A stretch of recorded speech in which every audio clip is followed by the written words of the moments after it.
반갑습니다. 함께 하나님의 말씀 보도록 하겠습니다. 빌립보서 1장 27절부터 30절까지 말씀입니다. 오직 너희는 그리스도의 복음에 합당하게 생활하라.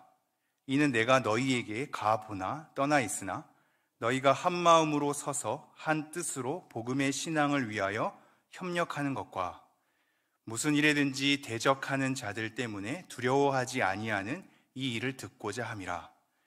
이것이 그들에게는 멸망의 증거요 너희에게는 구원의 증거니 이는 하나님께로부터 난 것이라. 그리스도를 위하여 너희에게 은혜를 주신 것은 다만 그를 믿을 뿐 아니라 또한 그를 위하여 고난도 받게 하려 하심이라. 너희에게도 그와 같은 싸움이 있으니 너희가 내 안에서 본 바요 이제도 내 안에서 듣는 바니라. 아멘. 네, 빌립보서 5번째 시간을 이어가도록 하겠습니다. 오늘 제목은 복음에 합당한 생활과 2가지 목적이라는 제목으로 말씀을 나눠보도록 하겠습니다. 저희가 빌립보서의 말씀을 통하여서 계속 상고하는 바는 바울의 매임, 갇힘 속에서도 복음이 전파되는 하나님의 신비를 맛봤다 그랬죠. 그 복음의 신비가 하나님의 깊음과 넓음 가운데 우리가 목격할 수 있음을 보았습니다. 우리의 생각보다 넓고 생각보다 깊으신 하나님의 일하심이 우리가 단촐하게 생각하는 복음의 방법을 뛰어넘어서 그 복음의 신비로 우리를 이끌어 하나님의 광활한 뜻을 하나님의 방식에 따라서 이루어가는 것을 우리가 목도하였죠. 그것을 목도한 바울은 내가 살든지 죽든지 오직 그리스도만 존귀하게 되기를 원한다는 고백에 이르게 됩니다. 내가 살아서 무엇을 하든지 죽어서 뭔지 오직 그리스도가 존귀하게 되는 것, 그것이 바울의 심장에 잘 새겨져 있는 것이죠.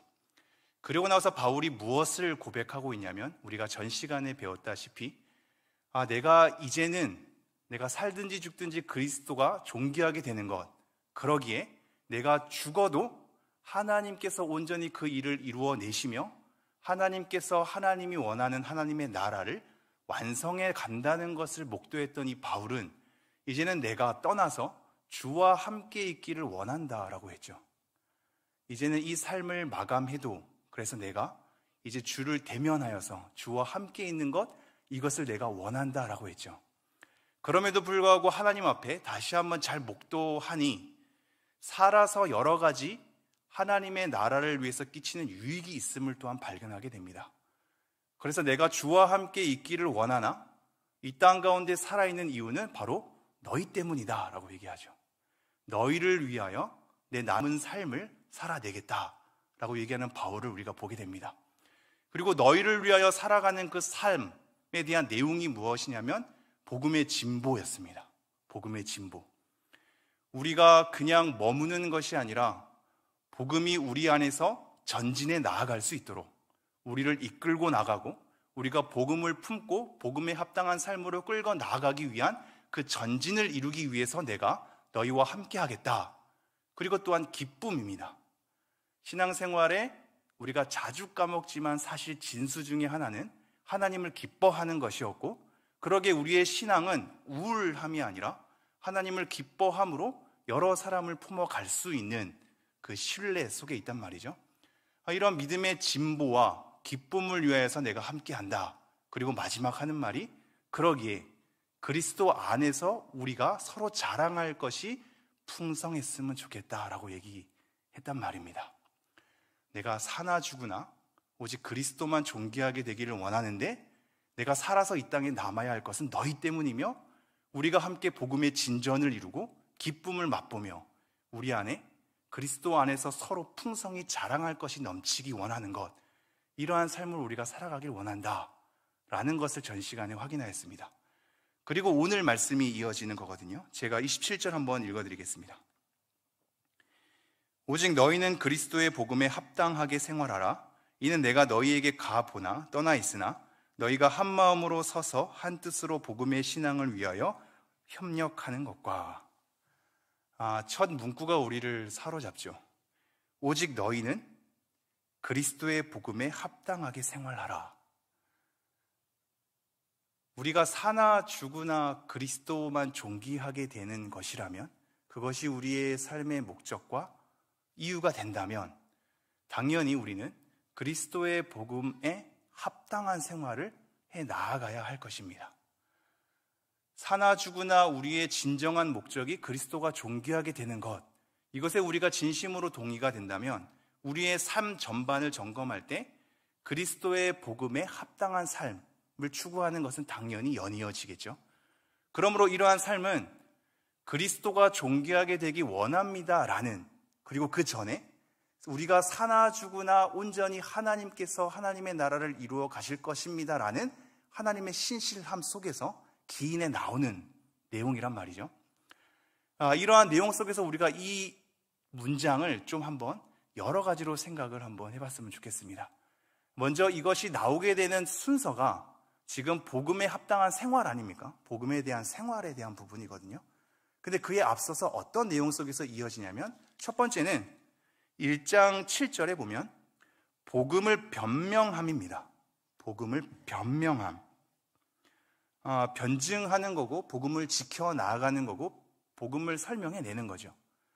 복음을 변증하는 것에 대한 삶을 먼저 얘기하고 있죠. 두 번째가 복음 전파입니다. 12절. 12절 중반에 보면 복음 전파의 진전이라고 얘기하죠. 복음의 변명함, 즉 변증함, 그리고 복음의 전파, 그리고 세 번째가 오늘 읽을 말씀입니다.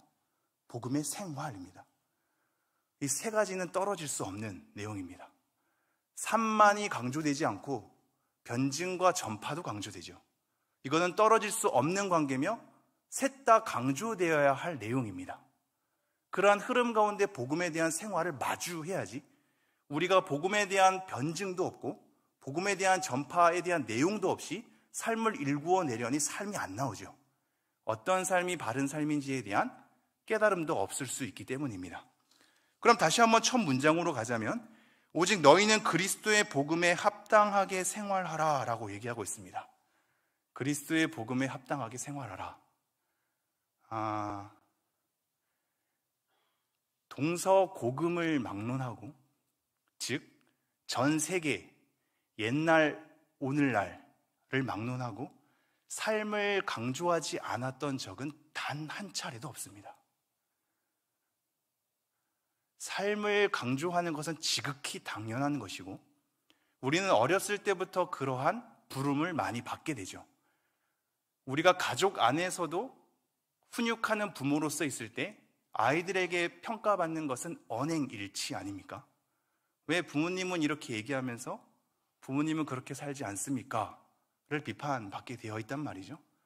우리 스스로도 신앙에 있어서 여러 가지 고민이 되는 지점은 언행일치에 대한 부분이거든요. 이 삶에 대한 촉구와 삶에 대한 부담과 삶에 대한 책임, 내가 믿는 만큼 살아내야 하겠다라는 각오, 다짐, 이것은 우리에게 한 번도 분리되지 않는 고민입니다. 삶으로의 부르심은 단 한 차례도 역사 가운데 강조되지 않은 적이 없습니다. 늘 강조되는 부분이란 말이죠. 그런데 이걸 조금만 더 생각해 보시죠. 삶을 살아내는 것은 누구나 다 아는 얘기라서 누구나 다 말할 수 있는 부분이기도 합니다. 그 누가 삶은 별로 중요하지 않다고 얘기하는 사람이 있을 수 있겠습니까? 누구나 다 얘기할 수 있거든요. 여러분도 마찬가지지 않습니까? 어떤 사람이 여러 가지 말을 진열할 때, 야, 너가 그 말한 거의 반만이라도 좀 살아냈으면 좋겠다라고 우리는 피드백을 한단 말이죠. 우리는 서로 그러합니다. 그러나 여기서 한번 잘 생각해 보십시오. 우리가 어떻게 말하고 나눔하는 이 위치 속에 있을 때 사실 삶을 잘 살자고, 삶이 중요하다고 얘기하는 것은 누구나 다 할 수 있거든요. 그래서 너는 말을 하지 말고 삶을 보여달라, 우리는 요구할 수 있겠죠. 삶을 살라고 말만 하지 말고 삶을 보여달라고 얘기할 수 있단 말입니다. 우리는 그러한 비판을 서로에게 향할 수 있죠. 그러나 잘 생각해 보십시오. 말하는 상황 속에선 삶을 보여줄 수가 없습니다. 따라오실는지요? 지금 바울은 이 편지를 쓰면서 그리스도의 복음에 합당하게 생활하라 라는 이 글을 또는 말을 어떠한 삶으로 보여줬나요? 아니죠. 글을 썼을 뿐입니다.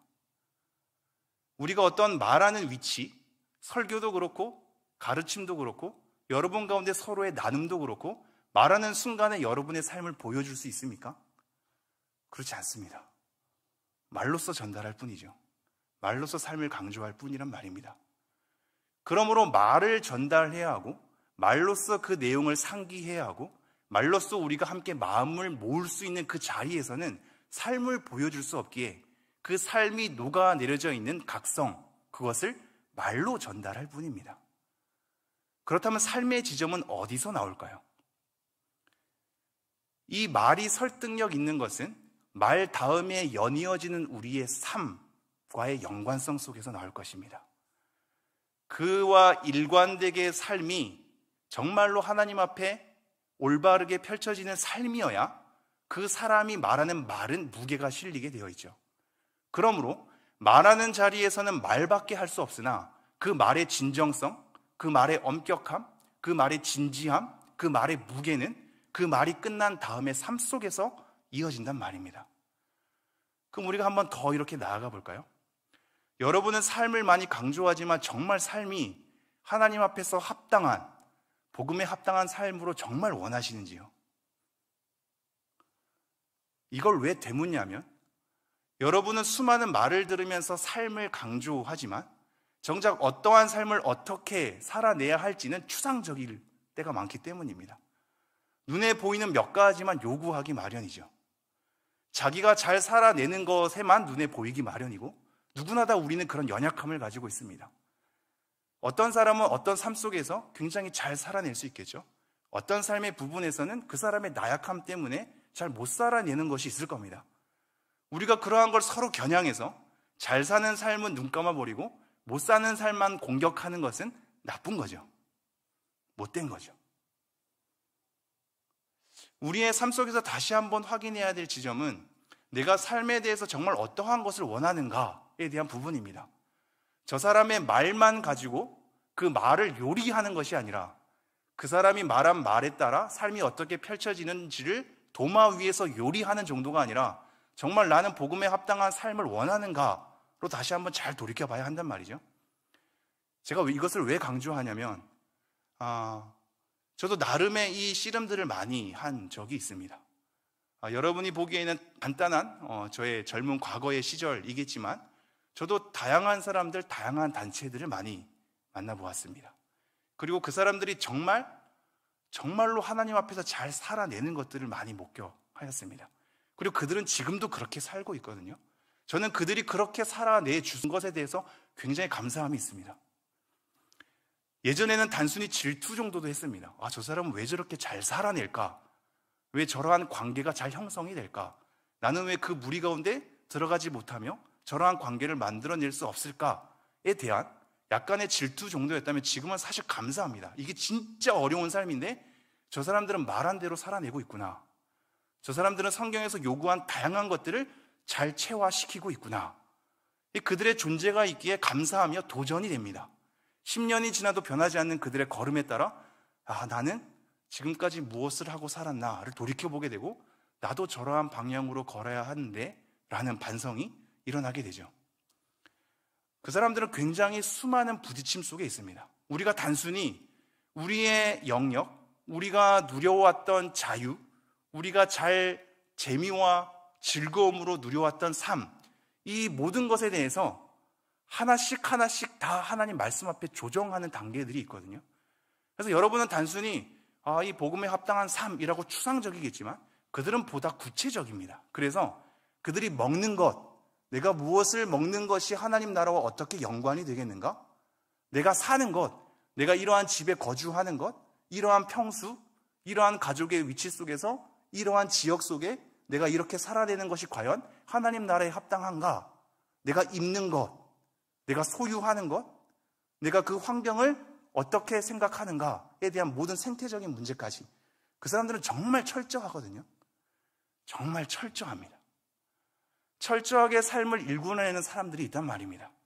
그러나 신기하게도 우리는 서로 삶에 대해서 비판을 하고 너는 말만 있을 뿐 삶이 없다라고 서로 비판하지만 진짜 그 내면 깊숙이 들어가면 그렇게 살고 싶어 하지 않는 성도님들이 대부분입니다. 왜냐하면 그렇게 살려면 포기할 것이 많거든요. 내가 지금까지 누려왔던 삶의 패턴을 다 바꿔야 하거든요. 애들을 교육하면서 결혼시키고 자녀 양육을 하는 모든 문제가 다 걸리거든요. 내가 입는 것, 먹는 것, 마시는 것, 누리는 모든 자유와 생활이 다 걸리거든요. 난 정말 철저하게 복음에 합당한 삶을 원하는가? 사실 내면을 따져다보면 그렇지 않습니다.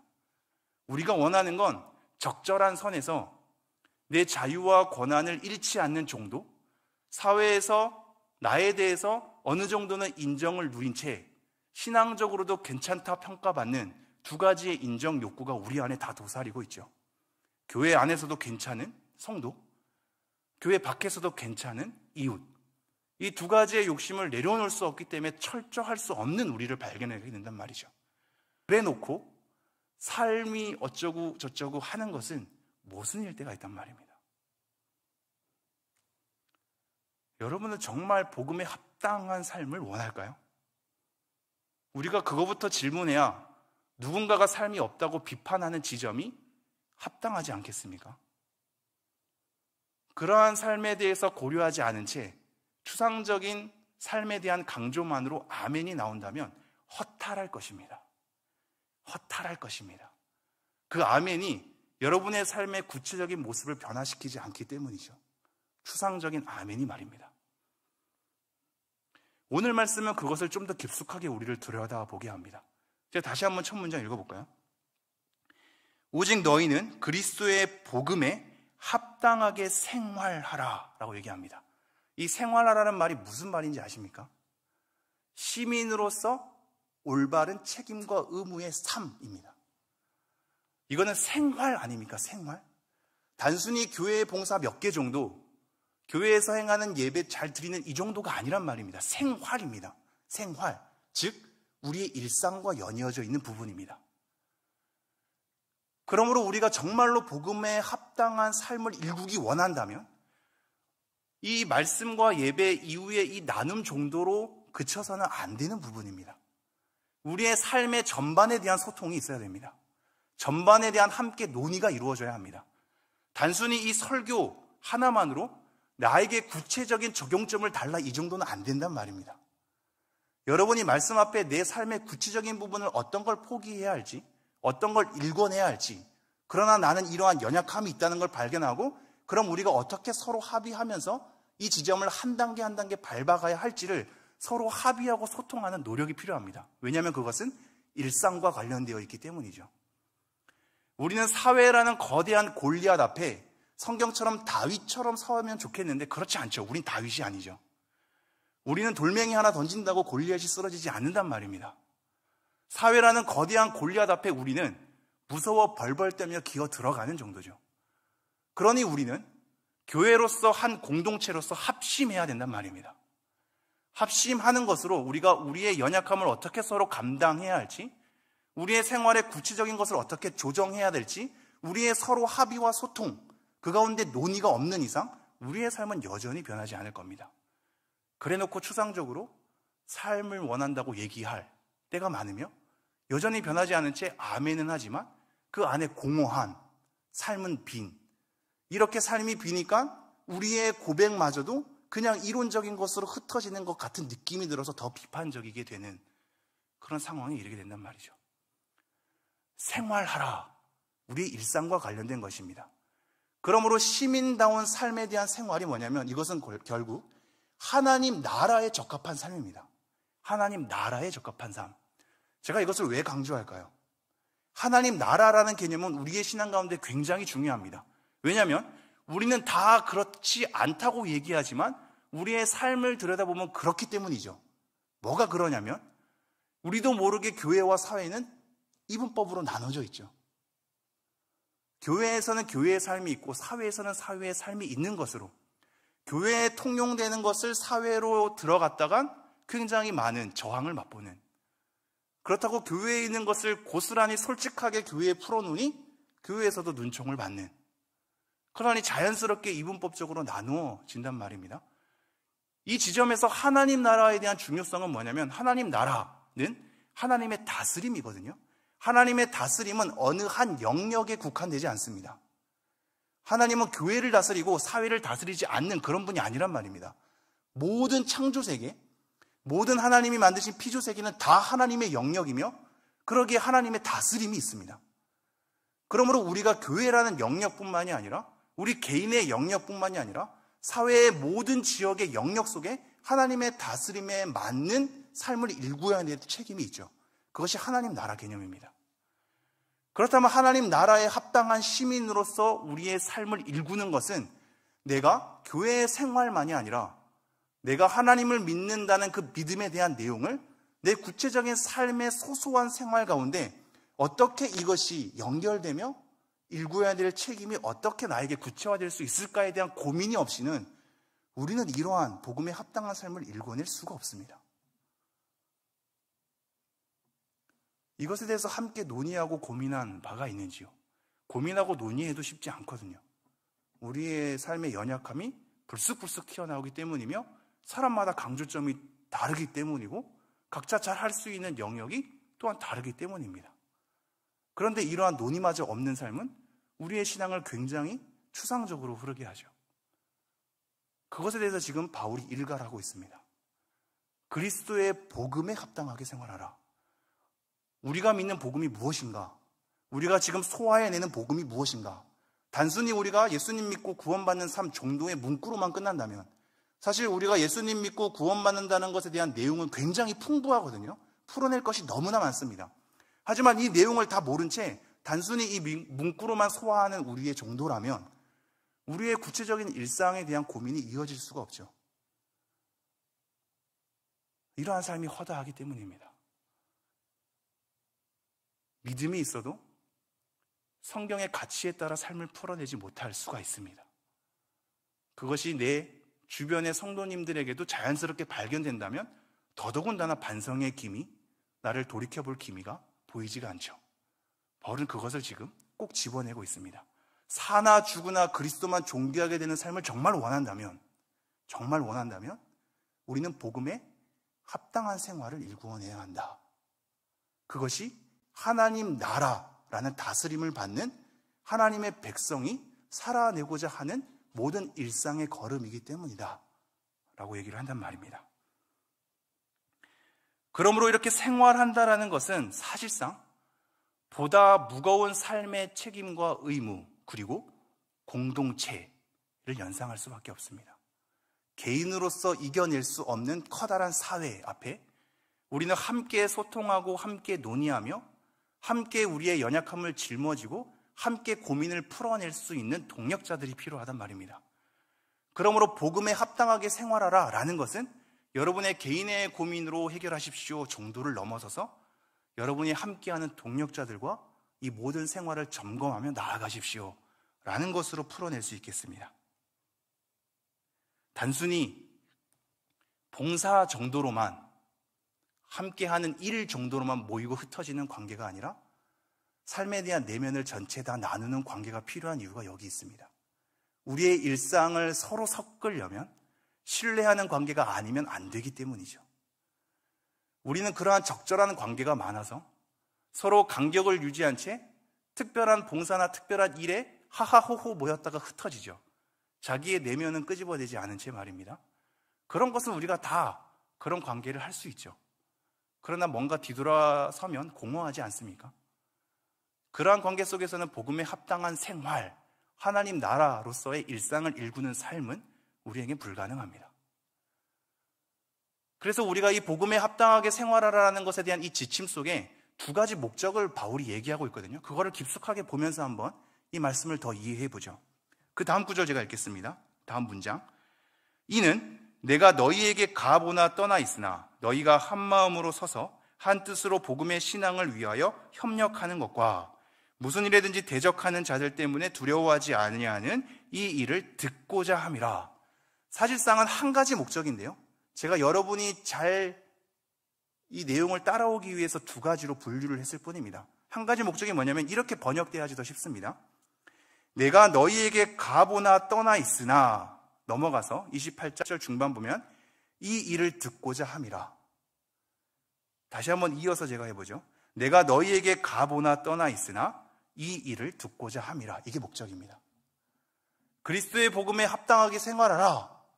왜 이렇게 합당하게 생활하라고 얘기를 하냐면 그 목적이 하나 있는데, 내가 가서 너희를 보나 아니면 멀리 떨어져 있으나 내가 이것을 듣고자 함이기 때문이다 라고 얘기하고 있습니다. 바울은 이걸 듣고 싶어 했습니다. 복음에 합당한 일상의 삶을 통해서 하나님 나라의 가치에 맞는 우리의 일상의 전 영역의 삶을 일구는 삶을 통해서 바울이 듣고 싶어 했던 것은 두 가지로 나눌 수 있습니다. 그 첫 번째가 너희가 한 마음으로 서서 한 뜻으로 복음의 신앙을 위하여 협력하는 것입니다. 다시 한번 읽어드리죠. 너희가 한 마음으로 서서 한 뜻으로 복음의 신앙을 위하여 협력하는 것. 이것이 그리스도의 복음에 합당하게 생활하는 것과 이어지는 목적이라고 얘기합니다. 우리가 그리스도의 복음에 합당하게 생활하는 이 삶을 일궈내려면 어떠한 삶으로서 우리가 도달을 해야 하냐면 한 마음으로 서서 한 뜻으로 복음의 신앙을 위하여 협력하는 것, 이것을 목적하고 있다, 이거 얘기하는 거죠.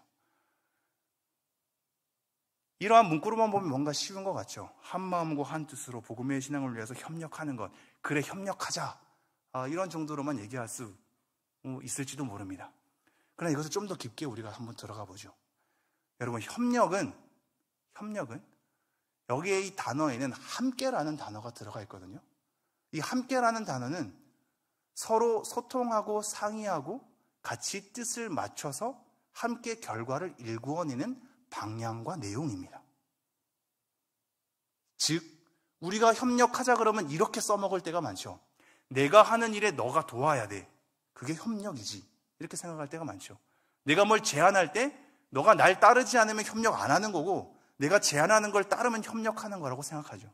이렇게 해버리면 모든 사람이 자기 주장에 따라 자기가 원하는 대로 움직여야 됩니다. 그러면 그게 협력이라고 사람들에게 얘기한단 말이죠. 그러나 그렇지 않습니다. 함께 힘을 모아서 나아가는 것은 어떠한 문구로서 우리에게 등장하고 있냐면요, 첫 문구가 이겁니다. 한 마음으로 서서입니다. 한 마음으로 서서. 이 서다라는 단어가 사실 중요합니다. 서다라는 단어. 이 서다라는 단어는 원래 이 문장 속에서 주 동사거든요. 가장 중요한 동사입니다. 결연하게 굳게 서다입니다. 이 서서는 그냥 쓰는 게 아닙니다. 결연하게 내가 굳게 서는 것을 얘기합니다. 그러기에 버티는 것이고요, 지키는 것이고요, 일어나는 것입니다. 버티고 지켜서 일어나서 결연하게 내가 굳게 이 자리에 든든히 서는 것, 이것이 강조되고 있습니다. 몇 가지 말씀으로 한번 확인해 볼까요? 고린도전서 16장 13절.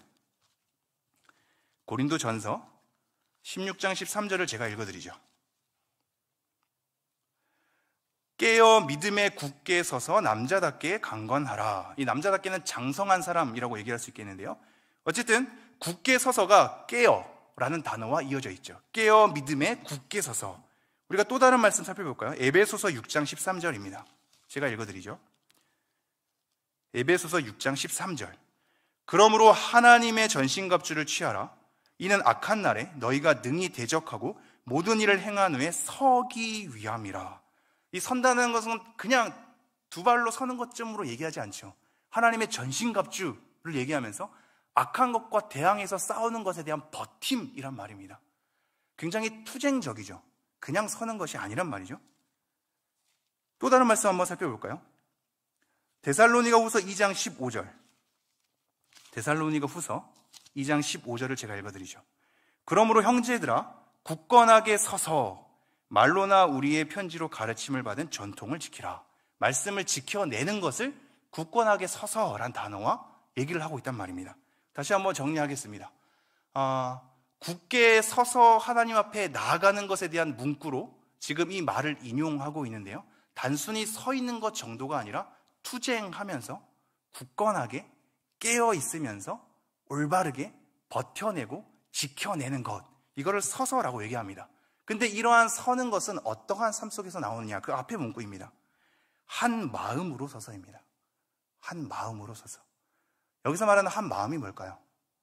이 퓨뉴마라는 단어거든요. 성령에 대한 부분입니다. 한 성령 안에 있어야 우리가 이렇게 설 수 있다라고 얘기합니다. 그렇다면 우리는 협력하는 것은 단순히 구호 정도로 내가 하는 것에 너가 동참의 정도로 끌어들이는 그 정도가 아니란 말입니다. 우리가 정말로 한 영 안에 있는가, 한 영 안에 있다라는 것은 내 안에 믿음을 확인하고 우리 안에 계신 한 성령을 주목하는 것과 나아가서, 이 성령은 진리의 영이기 때문에 우리가 한 진리 안에 있는가를 점검해야 된단 말입니다. 한 진리 안에 있고 우리가 함께 섬기는 한 성령 안에 있는지에 대한 확인 속에 서서가 가능하다라고 얘기하고 있습니다. 그리고 나서 뭐라고 이어지냐면 한 뜻으로라고 이어지죠. 이게 뜻이 마음입니다. 푸시케라는 단어인데요, 마음의 문제죠. 성령의 문제를 떠나서는 그 다음 뭐냐면 우리 마음의 문제입니다. 함께 협력하는 것은 마음의 문제란 말입니다. 단순히 알았어 하고 몸을 움직이는 정도가 아닙니다.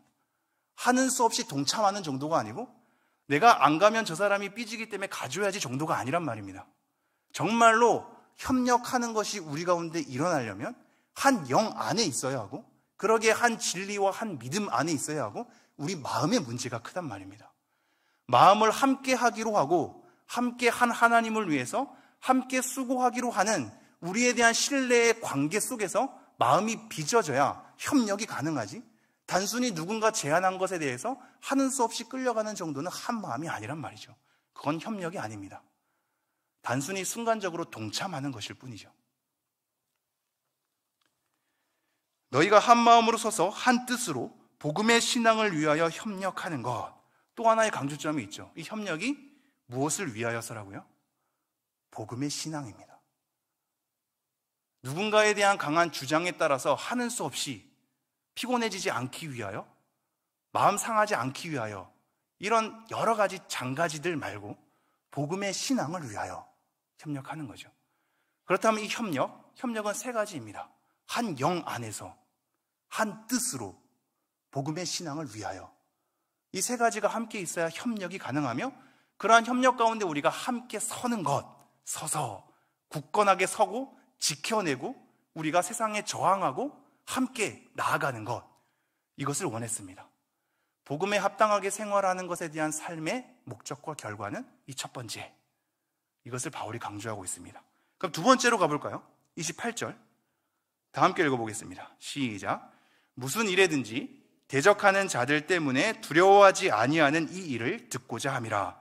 이것이 그들에게는 멸망의 증거요 너희에게는 구원의 증거니 이는 하나님께로부터 난 것이라. 두 번째는 뭐냐면 대적하는 자들 때문에 두려워하지 아니하는 겁니다. 이게 연결되어 있죠. 지금 제가 막 복잡하게 여러 단어를 살펴서 얘기하는 것 같지만 사실상 단순하게 간추리면 이겁니다. 너네 안에 서로 함께 하나님 안에서 협력하는 것과, 그러기에 협력하게 될 때 대적자들에 대해서 두려워하지 않고 서는 것, 이걸 얘기하고 있습니다. 교회 안에 협력하는 것과 교회 밖에 대적자들이 있다면 그들을 두려워하지 않고 잘 서 나가는 것, 이것을 얘기하고 있는 거죠. 두려워하지 말랍니다. 이 두려워하지 말라는 단어는 놀라서 주춤거려서 나중에 허둥지둥 도망가는 것을 얘기하거든요. 하나님의 복음에 합당한 생활을 하려다가 아이쿠 이게 쉽지 않구나 는 것을 우리는 목격하게 되고, 그대로 소화해내는 것이 세상이 가만두지 않죠. 우리를 힘들게 하고 아프게 하고 곤란하게 하고 소외받게 한단 말입니다. 그것 때문에 우리는 두려워하고 그 무게에 짓눌려, 하나님이 요구하는 그 말씀의 무거움에 짓눌려서 우리는 허둥지둥 회피하거나 도망가기 마련인데, 그러지 말라. 복음에 합당하게 생활하는 삶은 두려워하지 않는 삶으로 나아가야 한다라고 얘기를 하고 있습니다. 두려워하지 말랍니다. 너무 두려운데 두려워하지 말랍니다. 그래서 위로가 되죠.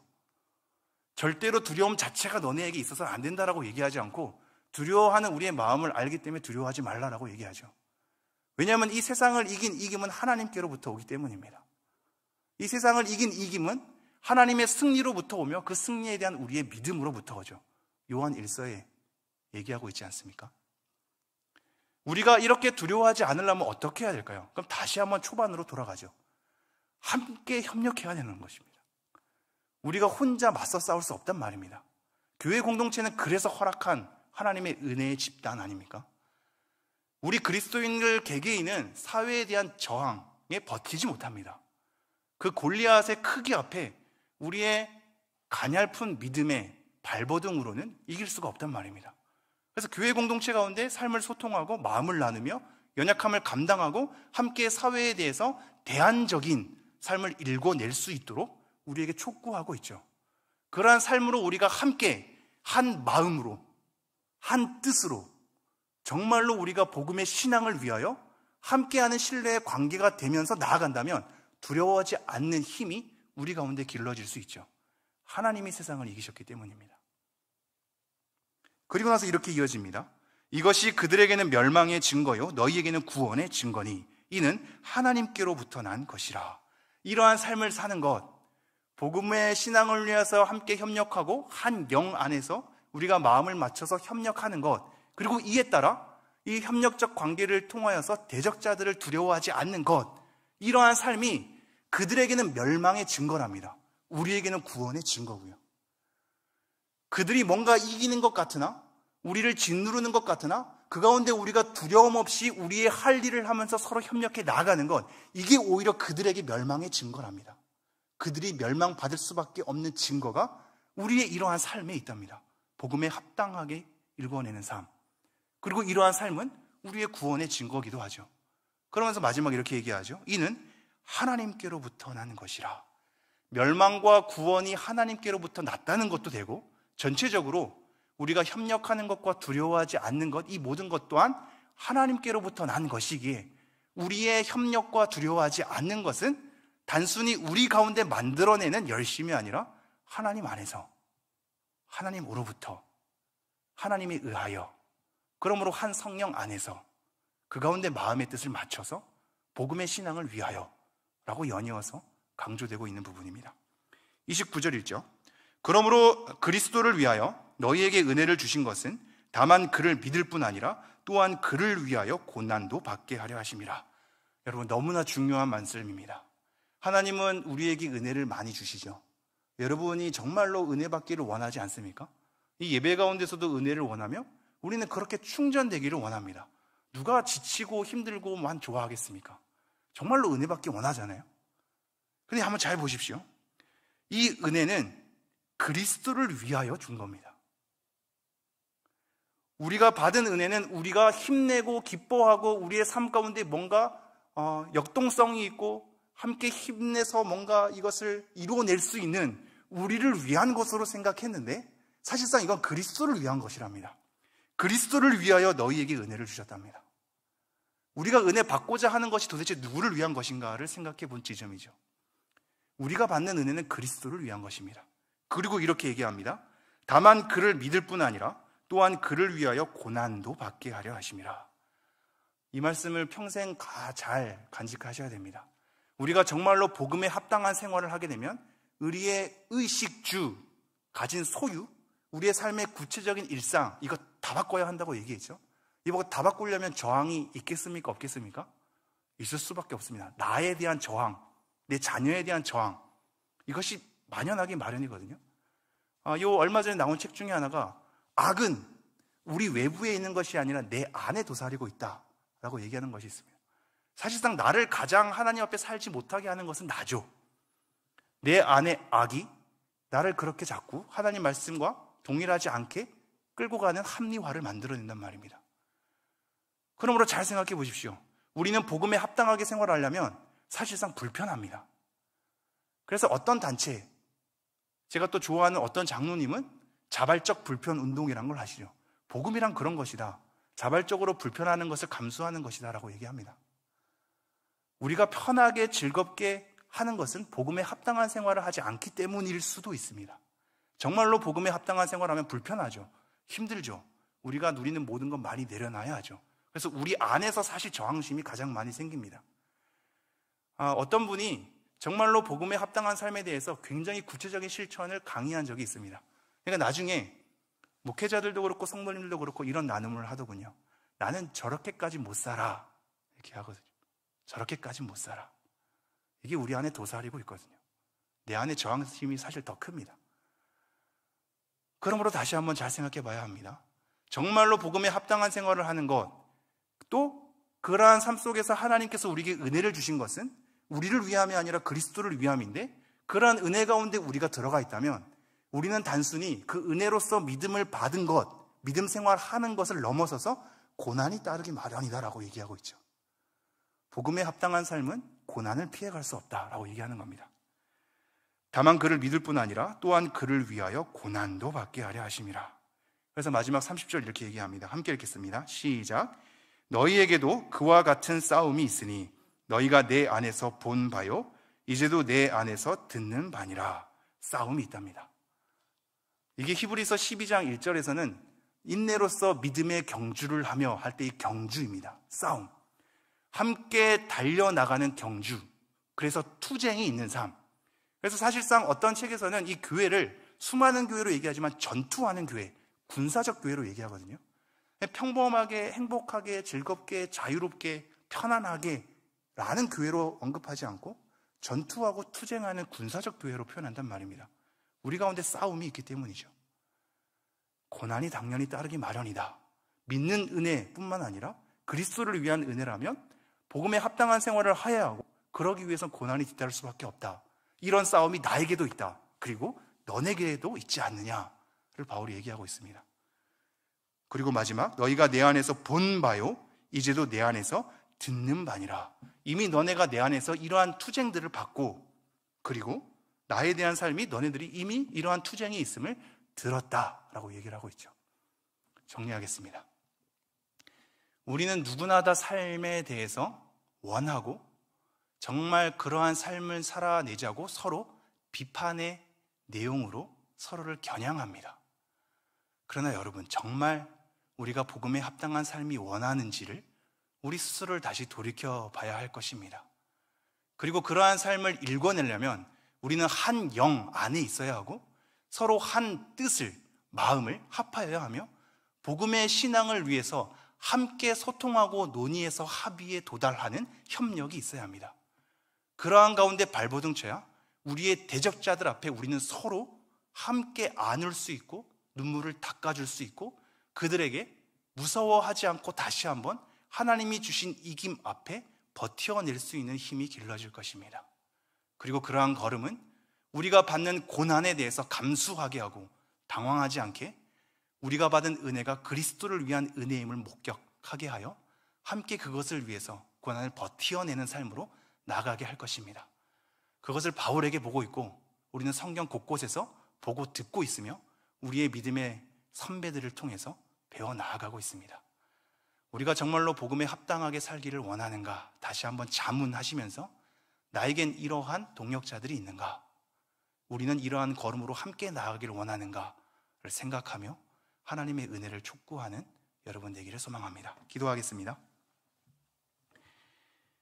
하나님, 오늘도 이 말씀을 통하여서 복음에 합당하게 생활하는 것에 대한 내용으로 우리의 마음을 모으게 하심을 감사합니다. 우리는 누구나 다 삶을 원합니다. 말뿐인 사람들 우리 서로 싫어하는 것은 당연한 일입니다. 정말로 하나님의 말씀에 따라 삶을 일궈내는 삶을 우리 모두가 원합니다. 그러나 우리의 진심은 때론 우리가 편안하고 적절하게 사는 것을 원할 때도 있나이다.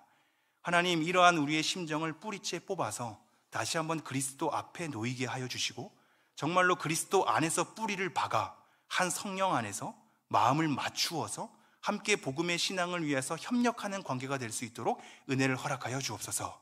그리고 그러한 걸음 가운데 우리가 사회에서의 세상적인 것에 여러 가지 공격과 우리를 무시하는 것과 우리를 힘들게 하는 것이 있다면 함께 무서워하거나 두려워하지 않고 버텨낼 수 있는 관계, 그러한 관계 속에서 함께 한 교회됨을 잘 이루어 나아갈 수 있도록 은혜를 허락하여 주옵소서.